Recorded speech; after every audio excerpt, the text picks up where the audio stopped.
Hi, എല്ലാവർക്കും എൻ്റെ വ്ലോഗിലേക്ക് സ്വാഗതം. നമുക്കൊന്നൊരു അഫ്ഗാൻ പുലാവിൻ്റെ റെസിപ്പി ഒന്ന് നോക്കിയാലോ. അപ്പം നമുക്ക് റൈസ് ഉണ്ടാക്കുന്നതിന് മുന്നേ അഫ്ഗാൻ പുലാവിൻ്റെ ഒരു മസാല തയ്യാറാക്കണം. അതിനായിട്ട് ഒരു 1.5 ടേബിൾ സ്പൂണോളം കുരുമുളക്, അതേപോലെ തന്നെ 1 ടേബിൾ സ്പൂണോളം ജീരകം, ഒരു 15ഓളം ഏലക്കായ, 15ഓളം ഗ്രാമ്പു, 2 പട്ട. ഇത് കറുത്ത ഏലക്കായയാണ്. ഈ കറുത്ത ഏലക്കായ നമുക്ക് എല്ലായിടത്തും മേടിക്കാൻ കിട്ടും. ഇതാണ് ഇതിൻ്റെ ടേസ്റ്റിംഗ് ഏജൻറ്റ്. നമുക്ക് ഇതിനൊക്കെ ഒന്ന് ചൂടാക്കിയിട്ട് പൊടിച്ചെടുക്കണം.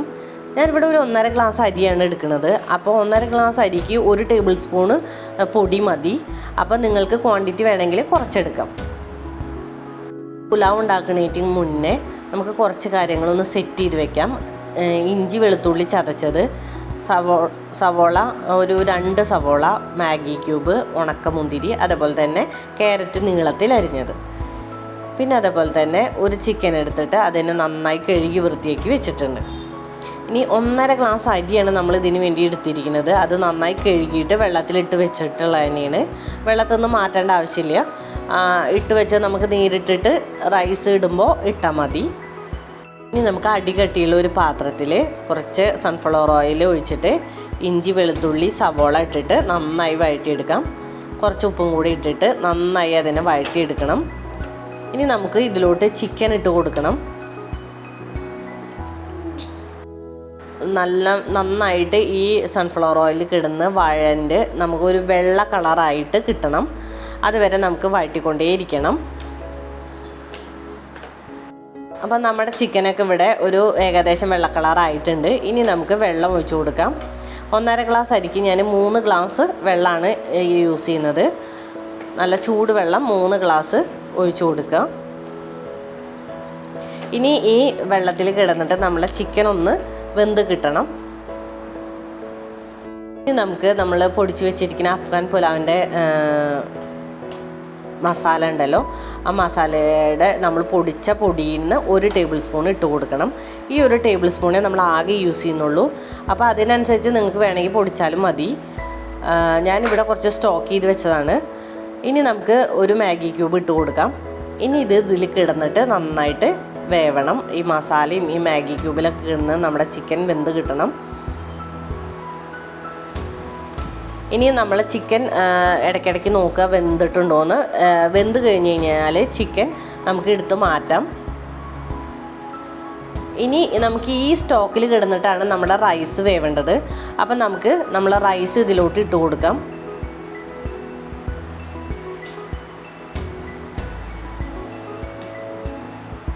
ഹൈ ഫ്ലെയിമിൽ ഒരു 5 മിനിറ്റ് നമ്മൾ തുറന്ന് വെച്ചിട്ട് തന്നെ നമ്മൾ അരി വേവിക്കുക. എന്നിട്ട് അത്യാവശ്യം വേണ്ട ഉപ്പൊക്കെ ഇട്ട് കൊടുക്കുക. ഇനി നമുക്കൊരു ലോ ഫ്ലെയിമല്ല, ഒരു മീഡിയം ഫ്ലെയിമിൽ ഒരു 10 മിനിറ്റ് ഇട്ട് കൊടുത്ത് ഇടയ്ക്കൊന്ന് തുറന്ന് നോക്കണം. അപ്പോൾ നമ്മളെ റൈസ് റെഡിയാവും. അപ്പോൾ നമുക്ക് മൂടി വെച്ച് ഒന്ന് തുറന്ന് നോക്കാം. നമ്മളെ റൈസ് ഇവിടെ റെഡി ആയിട്ടുണ്ട്. ഇത് ഭയങ്കര ടേസ്റ്റാണ് കേട്ടോ ഈ റൈസ് കഴിക്കാൻ. പാൻ വെച്ച് അതിലോട്ട് സൺഫ്ലവർ ഓയിൽ ഒഴിച്ചിട്ട് നമ്മളെ ക്യാരറ്റ് ഇട്ട് കൊടുക്കാം. ക്യാരറ്റ് ഒന്ന് ഒന്ന് സോഫ്റ്റായിട്ട് വരുമ്പോൾ നമ്മളെ പഞ്ചസാര ചേർത്ത് കൊടുക്കണം. ഇതൊന്ന് കാരമലൈസ് ചെയ്യാൻ വേണ്ടിയിട്ടാണ് നമ്മളിങ്ങനെ ചേർത്ത് കൊടുക്കുന്നത്. ഇനി നമ്മളെ ക്യാരറ്റ് നല്ല പരുവത്തിലെത്തുമ്പോൾ നമ്മളെ ഉണക്കമുന്തിരി ഇട്ടിട്ട് അതൊന്ന് വീർത്ത് വരുമ്പോൾ നമുക്ക് എല്ലാം ഒന്ന് വാങ്ങിയെടുക്കാം. ഇനി നമുക്ക് ഇതിലോട്ട് കുറച്ചും കൂടെ സൺഫ്ലവർ ഓയിൽ ഒഴിച്ചിട്ട് നമ്മളെ ചിക്കനൊക്കെ ഇട്ട് കൊടുക്കാം. ചിക്കൻ ഒന്ന് ബ്രൗൺ നിറായിട്ട് വരണം, അല്ലെങ്കിൽ നമുക്ക് ജസ്റ്റ് ഒരു ബോയിൽ ചെയ്ത ഒരു ഫീലിംഗ് വരും. അപ്പോൾ ജസ്റ്റ് ഒന്ന് ബ്രൗൺ നിറായിട്ട് വരുമ്പോൾ നമുക്ക് അതിനെടുക്കാം.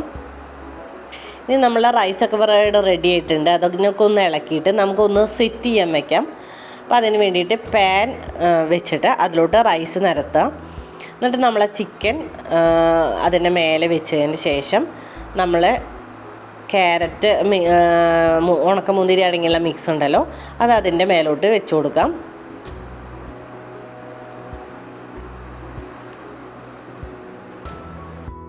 എല്ലാം സെറ്റായതിന് ശേഷം നമുക്ക് നമ്മളെ ക്യാപ്പ് ഒന്ന് അടച്ച് വെച്ചിട്ട് നമുക്ക് ദമ്മിടുക എന്നൊക്കെ പറയില്ലേ, അതേപോലെ തന്നെ ജസ്റ്റ് ഒന്ന് അടച്ച് വെച്ചിട്ട് നമുക്ക് ലോ ഫ്ലെയിമിൽ ഒരു 5 മിനിറ്റ് വെക്കാം.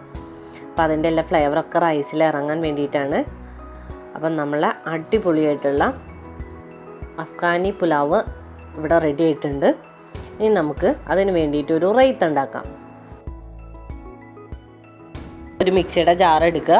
അതിലോട്ട് നമുക്ക് ഒരു പിടി മല്ലിച്ചപ്പ്, 2 വെളുത്തുള്ളി, ഒരു 5-6 പച്ചമുളക്, 2 തക്കാളി, കുറച്ച് നാരങ്ങനീര്, കുറച്ച് വിനാഗിരി, കുറച്ച് ഉപ്പ് എന്നിവ ഇട്ടിട്ട് നമുക്കൊരു നല്ല റൈത്ത ഉണ്ടാക്കാം. ഇതാണ് ഇതിൻ്റെ കോമ്പിനേഷൻ. ഇത് ഒരു ഇത്തിരി എരിവുള്ള റൈത്തയാണ്. അപ്പോൾ എല്ലാവർക്കും അഫ്ഗാനി പുലാവ് ഇഷ്ടമായി എന്ന് പ്രതീക്ഷിക്കുന്നു. നിങ്ങൾക്ക് എൻ്റെ ചാനൽ ഇഷ്ടമായെങ്കിൽ സബ്സ്ക്രൈബ് ചെയ്യാൻ മറക്കരുത്. Thank you.